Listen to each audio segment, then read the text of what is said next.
नमस्कार, आप सभी ने अध्याय 5 में भाग 17 तक पढ़ लिया। भाग 17 में आपने लिंग निर्धारण की क्रियाविधि के बारे में जाना। ड्रोसोफिला में किस प्रकार से लिंग का निर्धारण होता है, यह आपने जाना। अब हम आते हैं भाग 18 में, इसके आगे टॉपिक बारे में पढ़ेंगे, जो कि होगा मानव में लिंग निर्धारण कैसे होता है। यानी नेक्स्ट स्टडी है आपका मानव में लिंग निर्धारण, यानी सेक्स डिटर्मिनेशन इन ह्यूमंस। ठीक है, मनुष्य में किस प्रकार से लिंग का निर्धारण होता है। मनुष्य में भी गुणसूत्री प्रकार से ही लिंग निर्धारण होता है। मैंने आपको बताया कि मनुष्य में दो प्रकार के गुणसूत्र पाए जाते हैं। पहला दैहिक या कायिक गुणसूत्र, जिसे इंग्लिश में ऑटोसोम्स कहते हैं, और दूसरा लिंग गुणसूत्र, जिसे सेक्स क्रोमोसोम या इसे हम एलोसोम्स भी कहते हैं। ये बताया था कि मनुष्य में कुल 46 गुणसूत्र पाए जाते हैं, जिनमें से 44 गुणसूत्र, 46 को हम 23 जोड़ा भी कह सकते हैं, 23 जोड़ी, 44 को हम 22 जोड़ी भी कह सकते हैं। 44 गुणसूत्र या 22 जोड़ी गुणसूत्र दैहिक या कायिक गुणसूत्र कहलाता है, और 2 गुणसूत्र यानी 1 जोड़ी गुणसूत्र लिंग गुणसूत्र कहलाता है। मानव में, चूंकि मानव एक लिंगी प्राणी होता है, यूनिसेक्सुअल होता है, नर अलग मादा अलग होती है, इसलिए नर और मादा में अगर हम देखें तो इनमें ऑटोसोम्स यानी 44 गुणसूत्र तो समान प्रकार का पाया जाता है। 44 गुणसूत्र नर और मादा में तो समान प्रकार का पाया जाता है, लेकिन जो लिंग गुणसूत्र है, आखिरी 2 गुणसूत्र है, वो नर में भिन्न होता है। एक X होता है, दूसरा Y होता है, और मादा में 44 गुणसूत्र के साथ 2 लिंग गुणसूत्र समान प्रकार के पाए जाते हैं, जिन्हें हम XX कहते हैं। समझ में? मनुष्य में लिंग गुणसूत्र कौन सा होता है? XX मादा में और XY नर में। तो नर में 44 दैहिक गुणसूत्र और 2 लिंग गुणसूत्र पाए जाते हैं। मादा में 44 दैहिक गुणसूत्र, 2 लिंग गुणसूत्र XX पाए जाते हैं। अब यदि इनमें युग्मक बनता है, तो आपको पता है युग्मक बनते समय अर्धसूत्री विभाजन होता है, तो एक कोशिका में उपस्थित कुल गुणसूत्रों की संख्या दी जाती है उनके युग्मक में। यानी यहाँ पर 44 है, इसका आधा जाएगा 22 इधर, 22 इधर। यहाँ पर 2 है X और Y, X इसमें जाएगा और Y इसमें जाएगा। यानी नर में चूंकि लिंग गुणसूत्र 2 भिन्न प्रकार के होते हैं, एक बड़ा होता है X, एक छोटा होता है जिसे Y कहते हैं। इसकी वजह से नर में 2 प्रकार के शुक्राणु बनते हैं, एक X गुणसूत्र वाला और एक Y गुणसूत्र वाला। यानी कुल जो शुक्राणु बनते हैं उसका 50% शुक्राणु X गुणसूत्र वाला और 50% शुक्राणु Y गुणसूत्र वाला बनता है। लेकिन मादा में दोनों के दोनों लिंग गुणसूत्र समान प्रकार के पाए जाते हैं, इसलिए इनमें एक ही प्रकार का मादा युग्मक बनता है, जिसमें X गुणसूत्र पाया जाता है। यानी अंडाणु एक ही प्रकार की होती है, सभी अंडाणु एक ही प्रकार के, सभी अंडाणु एक ही प्रकार के। कौन सी? X गुणसूत्र वाली। सेम वही नाम है। अगर ये वाला नर युग्मक इस वाले मादा युग्मक से फ्यूज करेगा तो क्या बनेगा?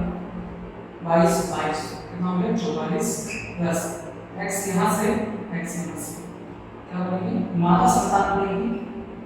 जब X गुणसूत्र वाला शुक्राणु अंडाणु से निषेचन करता है तब मादा संतान होती है, और जब Y गुणसूत्र वाला शुक्राणु X गुणसूत्र वाले अंडाणु से फ्यूज करती है, निषेचन करती है, तब 22 22 और y नॉट x, ठीक, यह हो गया नल। यानी 50% संतानों के मादा होने के चांसेस होते हैं, 50% संतानों के नर होने के चांसेस होते हैं, ठीक। बस इस तरह से हम मनुष्य में लिंग का निर्धारण कर सकते हैं उनके गुणसूत्र के आधार पर, क्योंकि नर में लिंग गुणसूत्र XY प्रकार का पाया जाता है, मादा में समान XX प्रकार का पाया जाता है, ठीक। ये है नर मनुष्य में लिंग निर्धारण। अब हेडिंग डालेंगे मानव में लिंग निर्धारण, सेक्स डिटरमिनेशन इन ह्यूमन। इसमें आप लिखेंगे मनुष्य में दैहिक कोशिकाओं में 46 गुणसूत्र अर्थात 23 जोड़ी गुणसूत्र पाए जाते हैं। इनमें से 22 जोड़ी या 44 गुणसूत्र दैहिक गुणसूत्र या कायिक गुणसूत्र कहलाते हैं। इन 22 जोड़ी के दोनों गुणसूत्र अपने अपने जोड़ीदार के एकदम समान होते हैं। यानी जैसे यहाँ पर 22 जोड़ी लिखे हैं ना, तो मान लो 22 जोड़ी में पहला A हो तो A दोनों समान होते हैं, B B दोनों समान, C C दोनों समान, ये भी जोड़ी समान है, ये भी जोड़ी समान है। इस तरह से कुल 22 जोड़ी जो गुणसूत्र होते हैं वो अपने जोड़ीदार के एकदम समान होते हैं। तो लिखेंगे कि इन 22 जोड़ी में दोनों गुणसूत्र अपने जोड़ीदार के बिल्कुल समान होते हैं। आगे लिखेंगे 23वें जोड़ी गुणसूत्र को लिंग गुणसूत्र यानी एलोसोम्स कहते हैं, जो कि मादा में समान प्रकार का XX प्रकार का पाया जाता है, किंतु नर में या एक बड़ा X क्रोमोसोम तथा एक छोटा Y गुणसूत्र पाया जाता है। इसका अर्थ हुआ कि स्त्रियों में XX लिंग गुणसूत्र तथा पुरुषों में XY लिंग गुणसूत्र पाया जाता है।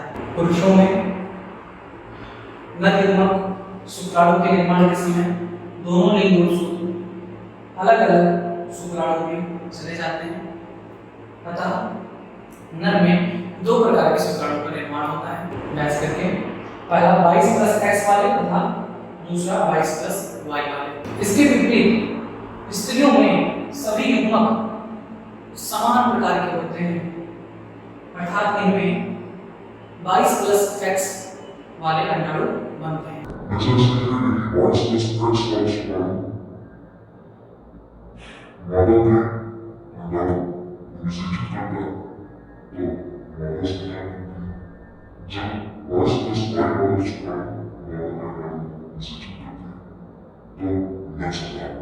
इससे स्पष्ट है कि मनुष्य में वाई गुणसूत्र नर लिंग निर्धारण के लिए उत्तरदायी होता है।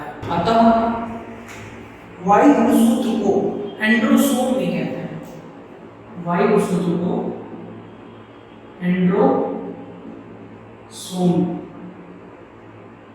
कहते हैं। आगे लिखेंगे जो कि नर में 2 प्रकार के शुक्राणु बनते हैं, जो कि मादा में एक ही प्रकार का अंडाणु बनता है। अतः इसको ऐसे लिखेंगे कि चूंकि नर में दोनों प्रकार के शुक्राणु 50% X प्रकार का तथा 50% Y प्रकार का शुक्राणु बनता है, और मादा के सभी समान प्रकार के बनते हैं। अतः उत्पन्न संतानों में दोनों प्रकार के लिंगों के उत्पन्न होने की संभावना 50% होती है। यानी हो सकता है मादा बने 50%, हो सकता है 50% नर बने, यानी 50-50 चांस होता है कोई भी बनने का, नर या मादा। आगे एक बात देखेंगे कि हमारा दुर्भाग्य है कि समाज लड़की पैदा होने की वजह स्त्रियों को लड़के पैदा होने में स्त्रियों या माताओं को दोषी ठहराता है। इस गलत धारणा के कारण उनके साथ गलत व्यवहार होता आया है, जो कि नहीं होना चाहिए। ठीक है, बस ये था XX XY प्रकार के लिंग निर्धारण में ड्रोसोफिला का लिंग निर्धारण जो पहले आपको बताया गया, और अब मानव में लिंग निर्धारण जो इसमें बताया गया भाग 18 के अंदर। अब आता है नेक्स्ट जो आपको बताया था XX और XY प्रकार का लिंग निर्धारण। अब दूसरा क्रियाविधि आता है जो कीटों में पाया जाता है, XX और XO प्रकार का लिंग निर्धारण।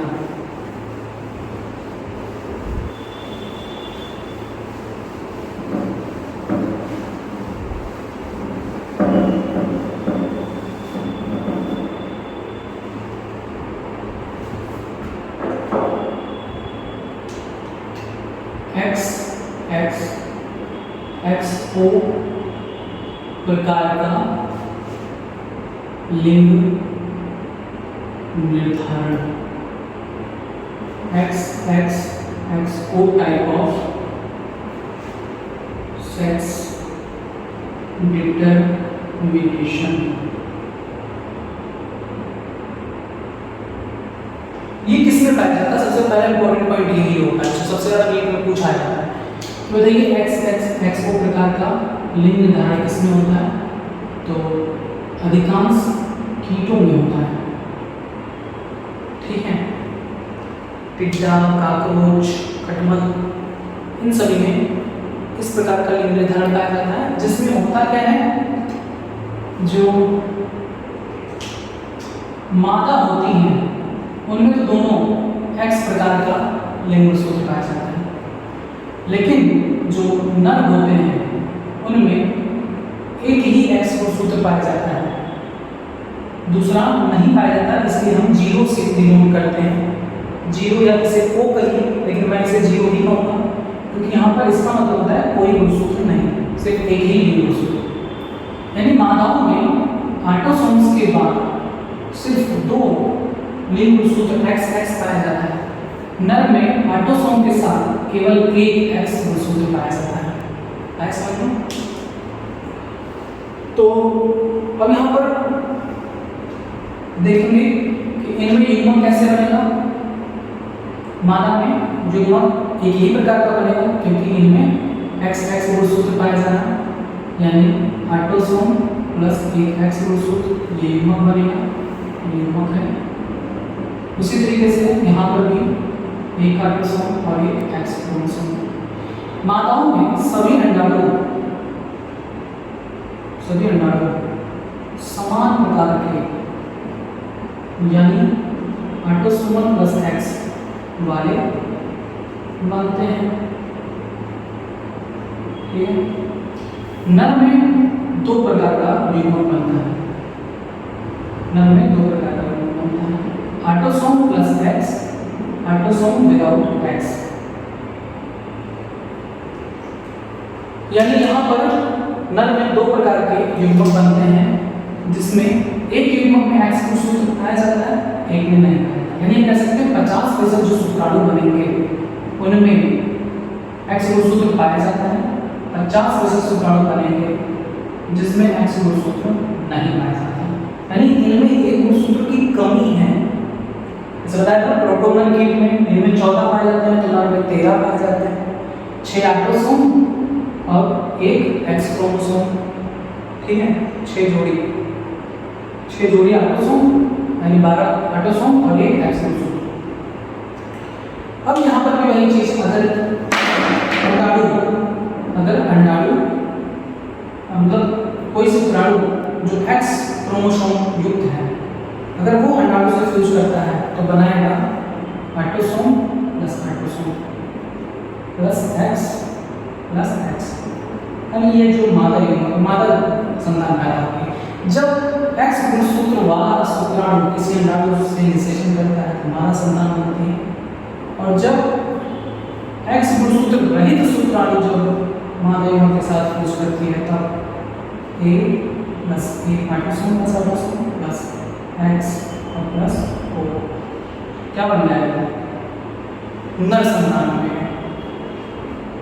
ठीक है। इस प्रकार का लिंग निर्धारण किसमें पाया जाता है? कीटों। बहुत इंपॉर्टेंट है, कुछ नहीं, बस एक पॉइंट याद रखना है कि कीट में 2 एक्स गुणसूत्र पाया जाता है मादा में, और सिर्फ एक एक्स गुणसूत्र पाया जाता है नर में, और इस प्रकार से संतान उत्पन्न होने की संभावनाएं होती है, ठीक है। तो इसमें यहाँ पर डी डालिए, आई डाल के X X dash X O प्रकार का लिंग निर्धारण, यानी X X dash X O type of sex determination, इसमें लिखेंगे। इस प्रकार का लिंग निर्धारण अधिकांश कीटों जैसे टिड्डों यानी ग्रासहोपर, ये भी क्वेश्चन अगर से पूछा गया है कि टिड्डों में किस प्रकार का लिंग निर्धारण पाया जाता है, तो एक्स एक्स और एक्स ओ प्रकार का, तो यहाँ पर पूरा नाम लिखेंगे। अधिकांश कीटों जैसे टिड्डों यानी ग्रासहोपर, खटमल, काकरोच, कृमि यानी वॉर्म, जैसे गोल कृमि राउंड में पाया जाता है। इन जीवों की मादा में लिंग गुणसूत्र XX प्रकार का पाया जाता है। अतः ये एक समान प्रकार के अंडाणु A+X वाले उत्पन्न करते हैं, अर्थात मादा समयुग्मकी यानी होमोजाइगस होती है, तथा नर में केवल एक X गुणसूत्र पाया जाता है, अर्थात ये विषम युग्मकी हेटेरोजाइगस होते हैं और दो प्रकार के युग्मक A+X वाले और A+O वाले उत्पन्न करते हैं या A+0 वाले उत्पन्न करते हैं। या इसको इस तरह से भी लिख सकते हैं कि दो प्रकार के युग्मक X गुणसूत्र सहित और X गुणसूत्र रहित उत्पन्न करते हैं। जब A+X वाला नर युग्मक या शुक्राणु मादा की A+X वाले अंडाणु से निषेचन करता है तो मादा संतान उत्पन्न होती है। जब A+0 वाला नर युग्मक मादा के A+X वाले अंडाणु से निषेचन करता है तब नर संतान उत्पन्न होती है। बस यहाँ पर लिख सकते हैं कि यह लिंग निर्धारण की XX-XO प्रकार की विधि है जिसमें Y गुणसूत्र का विलोपन होता है, यानी नर में Y गुणसूत्र नहीं पाए जाते। ऐसे आप इसको बना लीजिए। ठीक, अब आता है इसके बाद नेक्स्ट ZW प्रकार का लिंग निर्धारण, इसको नोट कर लीजिए। और उसके बाद नेक्स्ट है आपका ZW प्रकार का लिंग निर्धारण, जिसके बारे में आपको बताने जा रहे हैं।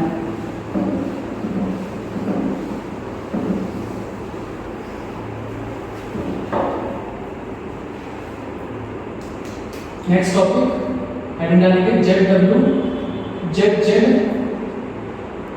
प्रकार का लिंग निर्धारण, यानी ZW type of sex determination. फिर यहाँ पर एग्जाम्पल सबसे ज्यादा इंपॉर्टेंट, बहुत पूछा गया है कि ZW प्रकार का लिंग निर्धारण किसमें पाया जाता है? पक्षियों में। बर्ड्स में ZW प्रकार का लिंग निर्धारण पाया जाता है। यहाँ पर थोड़ा उल्टा कॉन्सेप्ट है। कॉन्सेप्ट उल्टा क्या है कि ZW यानी विषम युग्मकी जो है वो मादा होती हैं और जो नर होती हैं वो समयुग्मकी होते हैं, यानी इसमें दोनों Z गुणसूत्र पाए जाते हैं। हम लोग अभी तक क्या पढ़े कि जो विषम युग्मक होते थे नर होते थे, जैसे मनुष्य में XY पाया जाता था, टिड्डों में XO पाया जाता था, लेकिन यहाँ देखिए नर दोनों समान गुणसूत्र हैं, यानी नर समयुग्मक है, मादा विषम युग्मक है। बस कॉन्सेप्ट उल्टा है, नर ना होके मादा विषम युग्मक है। अब यहाँ पर मादा में दो प्रकार के युग्मक बनेंगे, सिंपल। मादा में दो प्रकार के युग्मक बनेंगे, ऑटोसोम प्लस लिंग गुणसूत्र ZW। यहाँ पर दो प्रकार के युग्मक, एक Z गुणसूत्र वाले और एक W गुणसूत्र वाले बनते हैं, यानी 50% अंडाणु Z गुणसूत्र वाले और 50% अंडाणु W गुणसूत्र वाले। नर चूंकि समयुग्मक हैं, इनमें दोनों युग्मक समान हैं, तो इनमें एक ही प्रकार का शुक्राणु बनेगा, A+Z प्रकार का। ठीक है, सभी एक प्रकार के, सभी समान प्रकार के शुक्राणु बनेंगे। अब अगर ये A+Z वाला शुक्राणु A+Z वाले अंडाणु से निषेचन करता है तो क्या बनेगा? ZZ, यानी बनेगा नर। ठीक है, ZZ। और अगर A+Z वाला शुक्राणु A+W वाले अंडाणु के साथ निषेचन करता है तो बनेगा ZW, यानी मादा। यहाँ पर भी 50% चांस होते हैं मादा बनने के, 50% चांस होते हैं नर बनने के। डिफरेंस बस इतना है कि मादा विषम युग्मकी है, यहाँ पर दो भिन्न प्रकार के लिंग गुणसूत्र पाए जाते हैं, इस वजह से दो प्रकार के अंडाणु उत्पन्न होते हैं। नर में एक समान प्रकार का शुक्राणु होता है। अब इनके पति मादा पक्षियों में पति इनको दोषी ठहरा सकते हैं कि तुम्हारे वजह से मादा संतान उत्पन्न हुई या नर संतान उत्पन्न हुए, लेकिन मनुष्य में ऐसा नहीं होता। मनुष्य में पुरुष के शुक्राणु नर या मादा बनने के लिए रिस्पॉन्सिबल होते हैं। ठीक है, नोट कर लेंगे। हेडिंग डालेंगे ZW डैश ZZ प्रकार का लिंग निर्धारण, यानी ZW dash ZZ type of sex determination लिखेंगे इसमें। इस प्रकार का लिंग निर्धारण पक्षियों व कुछ अन्य कशेरुकियों जैसे मछलियों, सरीसृपों व कुछ कीटों जैसे तितली एवं मौत में पाया जाता है। ठीक है, यहाँ पर थोड़ा सा याद रखेंगे, तितली और मौत जो कीट है इसमें किस प्रकार का सेक्स डिटर्मिनेशन पाया जाता है। मछली सरीसृप में भी इस टाइप का पाया जाता है, लेकिन जो सबसे ज़्यादा पूछा जाता है वो पक्षी पूछा जाता है। ठीक है, आगे देखेंगे नर में 2 समरूपी लिंग गुणसूत्र ZZ पाए जाते हैं तथा इनमें समयुग्मक यानी होमोगैमीट उत्पन्न होता है। इसके विपरीत मादा में 2 भिन्न या 2 विषम युग्मक लिंग गुणसूत्र ZW पाए जाते हैं। ऐसे लिखेंगे, इसमें लिखेंगे इसके विपरीत मादा में विषम रूपी लिंग गुणसूत्र पाए जाते हैं जिन्हें ZW से प्रदर्शित करते हैं। इससे विषम युग्मक यानी हेटेरोगैमीट उत्पन्न होते हैं। इसलिए मादा 2 प्रकार के अंडाणु उत्पन्न करती है, जिसमें या तो Z गुणसूत्र लिंग गुणसूत्र पाया जाता है या Y लिंग गुणसूत्र W लिंग गुणसूत्र पाया जाता है। नर में शुक्राणु समान प्रकार का पाया जाता है, अतः इस प्रकार इनमें लिंग का निर्धारण W लिंग गुणसूत्र के कारण होता है। लेकिन ये जब A+Z गुणसूत्र वाला नर युग्मक या शुक्राणु मादा के A+Z वाले अंडाणु से विसेचन करता है, मादा नर संतान उत्पन्न होती है।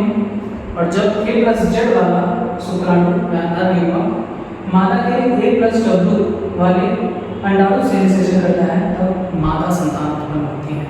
बस ये हो गया आपका संपूर्ण ZW ZZ प्रकार का लिंग निर्धारण कंप्लीट। तो ये था गुणसूत्रीय लिंग निर्धारण की आधार कि गुणसूत्र के आधार पर हम किस प्रकार से लिंग निर्धारण कर सकते हैं।